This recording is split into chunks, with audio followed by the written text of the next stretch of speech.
এটা হচ্ছে উইদাউট আলু টিক্কি, না আছে এর মধ্যে কোনো আলু আর না আছে কর্নফ্লাওয়ার। সাথে আপনারা 1 থেকে 2 চামচ তেল দিয়েই টিক্কিটা বানিয়ে নিতে পারবেন, আর একদম সুপার ক্রিস্পি হবে আর খেতেও দুর্দান্ত টেস্টি লাগে।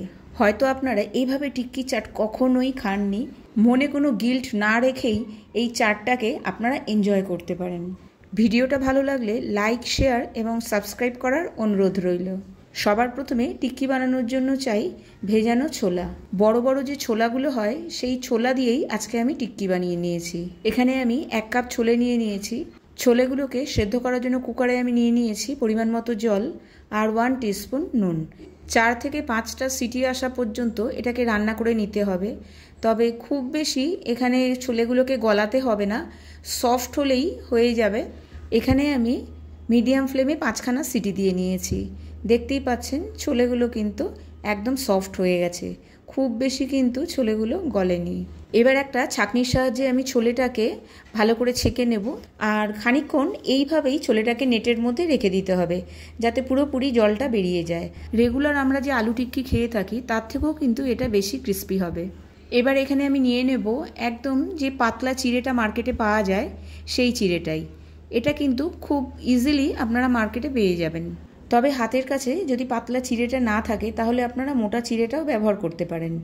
সেক্ষেত্রে একটুখানি বেশি টাইম ভিজিয়ে নিতে হবে। আর এখানে আমি 3/4 কাপ চিড়ে নিয়ে নিয়েছি। জল দিয়ে খুব ভালো করে ধুয়ে নিয়ে সঙ্গে সঙ্গেই চিড়েটাকে আমি জলের থেকে আলাদা করে দেবো। বেশিক্ষণ জলের মধ্যে ভিজিয়ে রাখা চলবে না, তাহলে চিড়েটা অনেকটাই সফট হয়ে যাবে। এবার আমি সেদ্ধ করা ছোলেগুলো নিয়ে নিচ্ছি। অনেকে আছেন যারা এটাকে কাবুলি চানাও বলেন, আর চিকপি তো অবশ্যই বলেন। যাই হোক, এবার আমি ছোলেগুলোকে একটা ম্যাশারের সাহায্যে ম্যাশ করে নেব। আপনাদের কাছে যদি ম্যাশার না থাকে তাহলে কোনো গ্লাস বা বাটির ব্যাক সাইডটা দিয়ে এভাবে ম্যাশ করে নেবেন। খুব ভালো করে ম্যাশ করে নিতে হবে। দেখতেই পাচ্ছেন একদম সফট হয়ে গেছে আর ড্রাই আছে। এবার আমি যে চিড়েগুলো সোক করে রেখে দিয়েছিলাম সেগুলোকেই এখানে অ্যাড করে দেবো। আর এখানে আমি অ্যাড করে দিচ্ছি 3 টেবিল স্পুন পনির। এছাড়াও এখানে অ্যাড করে দিচ্ছি 1 টিস্পুন নুন। হামানদিস্তাতে আমি এখানে কিছুটা গোলমরিচ ক্রাশ করে রেখেছি, সেটাই দিয়ে দিচ্ছি 1 টেবিল স্পুন। 1 টিস্পুন ভাজা জিরের গুঁড়ো, 1 টিস্পুন আদা কুচি, 1 টিস্পুন কাঁচা লঙ্কা কুচি, 2 টেবিল স্পুন ধনেপাতা কুচোনো। এখানে ঝালটা আর নুনটা আপনারা আপনাদের স্বাদ অনুযায়ী ব্যবহার করবেন। খুব বেশি মশলা এখানে আমি অ্যাড করব না, একদম সিম্পলভাবেই আমি এটাকে বানিয়ে নেব আজকে। তবে আপনারা যদি ছোট বাচ্চার জন্য এটা বানান তাহলে অবশ্যই কাঁচা লঙ্কাটাকে স্কিপ করতে পারেন। খুব ভালো করে সব কিছুকে মিক্স করে নিতে হবে, দেখবেন একদম ডোয়ের ফর্মে চলে আসবে। ছোট ছোট বল তৈরি করে নেব, আর হাতের সাহায্যে যেভাবে আলু টিক্কির শেপ দেওয়া হয় সেভাবেই ছোলে টিক্কির শেপটা আমি দিয়ে নেব। আপনি দেখে নিশ্চয়ই বুঝতে পারছেন না যে এর মধ্যে একটু আলু ইউজ করা হয়নি। আর হাতে যদি মনে হয় যে একটু লেগে যাচ্ছে তাহলে অল্প একটু তেল হাতে লাগিয়ে নিতে পারেন। হাত দিয়ে চেপে ভালো করে টিক্কির শেপটা দিয়ে নিতে হবে, না হলে যখনই এটা ফ্রাই করতে যাব তখনই কিন্তু সাইড সাইড থেকে ফেটে যাবে। সমস্ত টিক্কিগুলো আমি এখানে বানিয়ে নিয়েছি। এবার আমি এতে অ্যাড করে দেবো 1 টিস্পুন ময়দা অথবা কর্নফ্লাওয়ার। এইভাবে ময়দা অথবা কর্নফ্লাওয়ার যদি টিক্কির ওপরে কোট করে নেওয়া হয় তাহলে যখন এটাকে ফ্রাই করতে যাব তখন এই সাইড থেকে খুলে যাবে না বা ফেটে যাবে না। এই স্টেপটা ভীষণই জরুরি। যখনই কোনো কোফতা কিছু বানাবেন তখনই ওপর থেকে ময়দা বা কর্নফ্লাওয়ার কোট করে নেবেন, তাহলে কোফতাগুলো কখনোই ফেটে যাবে না।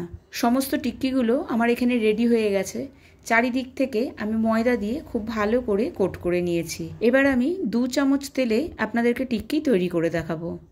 একদিক থেকে এটাকে বলতে পারেন মানে ডায়েট টিক্কি চাট। যারা ডায়েটে আছেন তারা কিন্তু অনায়াসেই এই চাটটা ট্রাই করতে পারেন। এখানে আমি 2 টিস্পুন তেল নিয়ে নিয়েছি। যারা এইভাবে টিক্কি বানাতে চান অবশ্যই ননস্টিকের প্যান নিতে হবে। ননস্টিকের প্যান না নিলে টিক্কিগুলো খুব একটা ভালো হবে না। এখানে আমি গ্যাসের ফ্লেমটাকে লোতে রেখেছি। লোতে রেখেই চারিদিক থেকে টিক্কিগুলোকে আমি সেঁকে নিচ্ছি। উল্টে পাল্টে এভাবেই টিক্কিগুলোকে সেঁকে গোল্ডেন করে নিতে হবে। ফ্লেমটা লো রাখলে তাহলেই একদম ভেতর পর্যন্ত ভালো করে সেঁকা হবে। যদিও একদম ভেতর পর্যন্ত সেঁকার মতো কিছুই নেই, আমাদের ডায়েট টিক্কি চাট কিন্তু একদম রেডি। চলুন এবার আমি ডিপ ফ্রাই করে দেখাবো। টিক্কি ছাড়ার ফটোটা সেকেন্ড ব্যাচের, বাকি ভিডিওটা প্রথম ব্যাচেরই। কোনো কারণে ভিডিওটা আমার অফ হয়ে যায়। যাই হোক, এই সময় কিন্তু গ্যাসের ফ্লেমটাকে একদম হাইতে রাখতে হবে। হাইতে রেখেই উল্টে পাল্টে একদম গোল্ডেন করে টিক্কিগুলোকে ফ্রাই করে নিতে হবে। আপনারা চাইলে শ্যালো ফ্রাই, এয়ার ফ্রাই, যেটা আপনাদের পছন্দ সেটাই করে নিতে পারেন, তবে ডিপ ফ্রাই করলে একদম সুপার ক্রিস্পি হবে। আমি আপনাদের আওয়াজ শোনাচ্ছি যে টিক্কিটা কতটা ক্রিস্পি হয়েছে। 1 ঘন্টা পরেও আপনি যদি খান অথবা কাউকে সার্ভ করেন, ঠিক এরকমই ক্রিস্পি থাকবে। আর যেটা একদম অল্প তেল দিয়ে আমি বানিয়ে নিয়েছি, সেটাও কিন্তু ভীষণই টেস্টি হয়েছে, তবে একটু সফট। আপনি যদি ডায়েটে আছেন অথবা হেলথ কনসিয়াস, তাহলে প্রথম যে টিক্কিটা সেটা আপনি বানিয়ে নিতে পারেন, অথবা আমার মতো যদি ক্রিস্পি খেতে পছন্দ করেন তাহলে অবশ্যই সেকেন্ড যে টিক্কিটা সেটা বানিয়ে নিতে পারেন। দুটোই কিন্তু দুর্দান্ত টেস্টি। টিক্কিটা দেখে বোঝারই উপায় নেই যে এর মধ্যে এক ফোঁটাও আলু ব্যবহার করা হয়নি। আর আপনি কাউকে যদি সার্ভ করেন, মানে খাওয়ান, তারাও কিন্তু একদমই বুঝতে পারবেন না যে এর মধ্যে আলু ব্যবহার করা হয়নি। আলু টিক্কির থেকেও এই টিক্কিটা ভীষণই টেস্টি। চলুন এবার তাহলে গরম গরম সুপার ক্রিস্পি টিক্কিকে সার্ভ করা যাক। সবার প্রথমে এখানে আমি মিষ্টি দই, তেঁতুলের চাটনি, ধনেপাতা পুদিনার চাটনি, আর দিয়ে দিয়েছি একদম লম্বা লম্বা সরু সরু করে কাটা পেঁয়াজ, আদা, বিটরুট দিলে দেখতে ভীষণই টেম্পটিং লাগে এবং কালারফুল লাগে। আরও এখানে অ্যাড করে দিয়েছি বিট নুন, শুকনো খোলায় ভাজা জিরে গুঁড়ো, কাশ্মীরি লাল লঙ্কার গুঁড়ো, চাট মশলা, অল্প পরিমাণে ধনেপাতা কুচানো, আর একদম সবার ওপরে দিয়ে দিয়েছি যে পাতলা ঝুরি ভাজাগুলো হয় সেগুলো। আর আমাদের উইদাউট আলু ছোলে টিক্কি চাট একদম রেডি। অবশ্যই এটা একবার হলেও ট্রাই করবেন। আর রেসিপিটা যদি ভালো লেগে থাকে কমেন্ট বক্সে একটা কমেন্ট করে জানাবেন। আজকে তবে এই পর্যন্তই, আবার দেখা হবে আরেকটি নতুন রেসিপির সাথে। ভালো থাকবেন, সুস্থ থাকবেন, টাটা।